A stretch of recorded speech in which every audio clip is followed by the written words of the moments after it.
This is the tragic part of the story, because when we're researching people that we love and admire, you want more and more and more of them, and to see what their life and the promises of their youth are. It's so fascinating to study the young works and then watch, how they develop, or come back retrospectively to their pieces. But those who are not fortunate, you only see the promise, and then in your mind you try to think about how you can grow their legacy to be as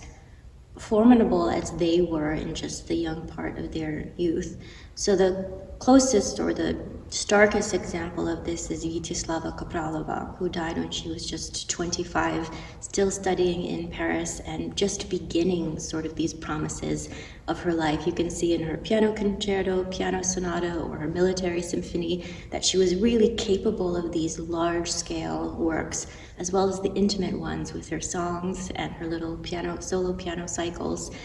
So you think of what she could have become if it hadn't been for war, for these process of immigration. She was trying to escape Paris to come to New York to study at Juilliard, and through the immigration policies was denied. So she died in a military hospital in June of 1940, escaping the Gestapo. Her husband was fascinating. His name was Jiří Mucha, and this last name is famous because his father, Alfons Mucha, was the famous painter who did the Slavic epic and was really instilled in thinking about the history of his people, the Czech people, but also the Slavic people in general. And his son Jiří was a writer, a journalist, and spent several years in the Czech resistance, trying to bring messages to the Czech government that was in Paris and then behind the front lines, sort of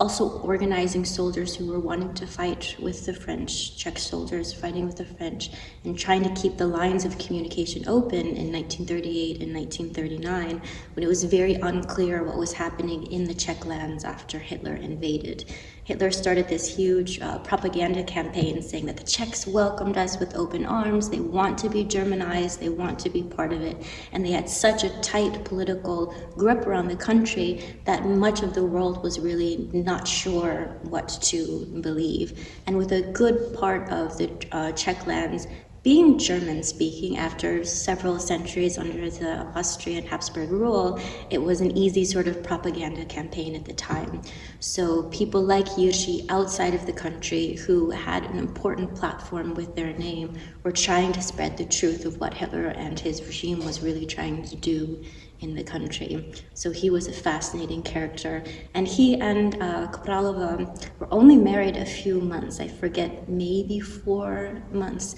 So it was also a romance that was cut short like this, but he lived a very long life afterwards and was important in propagating not only his late wife's music, but also his father's artworks, trying to bring them outside of the country so they could be seen and enjoyed in these decades.